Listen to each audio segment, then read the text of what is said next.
दोस्तों, संविधान ने भारत के 140 करोड़ लोगों को समानता का अधिकार दिया हुआ है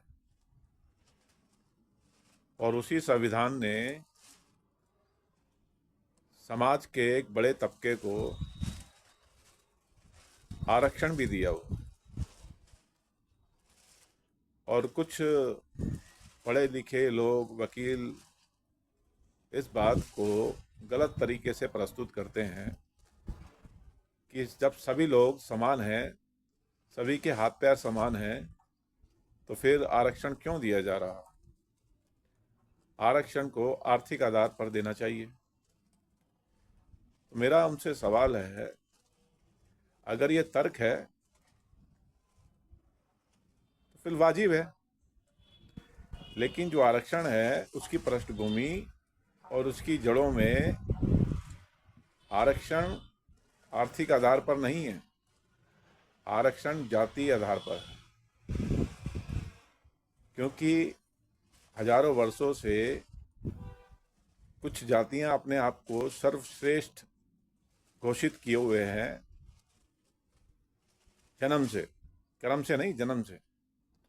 उसी मानसिकता के चलते एक समाज के बहुत बड़े तबके को अत्याचार और उत्पीड़न के कारण कभी मुख्यधारा पे आने नहीं दिया गया। संसाधनों में उनके हिस्सेदारी बिल्कुल जीरो थी। इसलिए जब संविधान लागू हुआ तो उसमें यह प्रावधान आरक्षण का किया गया, ताकि जो हजारों वर्षों से जिनको शिक्षा और संसाधनों में प्रतिनिधित्व नहीं दिया गया, उसी को ध्यान में रखते हुए आरक्षण का प्रावधान किया गया। आज भी आप देखते हैं कि जाति के आधार पर कितना अत्याचार और उत्पीड़न हो रहे हैं, और शिक्षा संस्थानों में भी इसका असर दिखाई देता है, सामान्य जीवन में भी इसका असर दिखाई देता है। आरक्षण जाति आधार पर दिया गया, आर्थिक आधार पर नहीं। जब ये समाज आर्थिक रूप से संपन्न हो जाएगा, बौद्धिक रूप से संपन्न हो जाएगा, तो स्वयं इस आरक्षण को त्याग देगा, मुख्य धारा से जुड़ जाएगा। जिन लोगों ने हजारों वर्षों से अत्याचार किया, वो सबसे पहले अपनी मानसिकता को सुधार करें, अत्याचार उत्पीड़न करना छोड़ें, और इस समाज को मुख्य धारा में आने के लिए जो आरक्षण का प्रावधान किया गया है, उसके प्रति अपना नकारात्मक नजरिया छोड़ें। ये समाज की 85% आबादी है। अगर देश की मुख्य धारा में इनकी हिस्सेदारी नहीं होगी तो देश कभी तरक्की नहीं करेगा। सभी लोग एक समान हैं। बौद्धिक स्तर पर यदि कोई व्यक्ति, नौजवान आगे आना चाहता है, देश की सेवा करना चाहता है, तो उसको आने दिया जाना चाहिए, उसका स्वागत करना चाहिए। लेकिन यही तबका जो मानसिक रूप से अपने आप को सर्वश्रेष्ठ और अत्याचार करने का प्रोदा मानता है, इसको स्वीकार नहीं है। लेकिन ये अब हो नहीं सकता, क्योंकि संविधान जब से लागू हुआ है, SC ST OBC वर्ग में जागरूकता बढ़ी है। अड़चने होने के बावजूद भी आज भी तरह तरह की अड़चने पैदा की जाती हैं।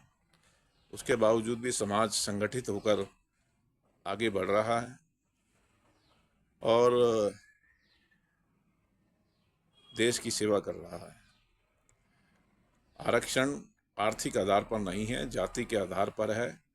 आप अपनी मानसिकता छोड़ दीजिए, आरक्षण स्वयं खत्म हो जाएगा। रही बात बौद्धिक क्षमता का सवाल, तो बौद्धिक क्षमता का सवाल आप लोग ना ही करें तो बेहतर है। ये संविधान भी समाज के उसी तबके ने बनाया है जो हजारों साल से पीड़ित था, जिन पर आप लोगों ने अत्याचार किया। और संविधान लागू होने के बाद लाखों नौजवान या करोड़ों लोग इस आरक्षण का लाभ लेकर अपना बौद्धिक स्तर, शैक्षिक स्तर, आर्थिक स्तर सुधार रहे हैं। लेकिन आपकी मानसिकता आज भी नहीं बदली। उन पर छीटाकशी और तरह तरह के टीका टिप्पणी करते रहते हैं। ये सही नहीं है देश के लिए और आप लोगों के लिए भी, क्योंकि आपकी आबादी और बहुजनों की आबादी में भारी अंतर है। सबको मुख्यधारा से जुड़ना चाहिए, सबका हक है। अगर आपके अंदर क्षमता है तो आप आइए, और इन लोगों को मुख्यधारा से जोड़ने के लिए अगर कुछ प्रावधान किया है तो ये भी अपनी बौद्धिक क्षमता से ही देश के संसाधनों पर आ पाएंगे। सिर्फ वो रास्ता है।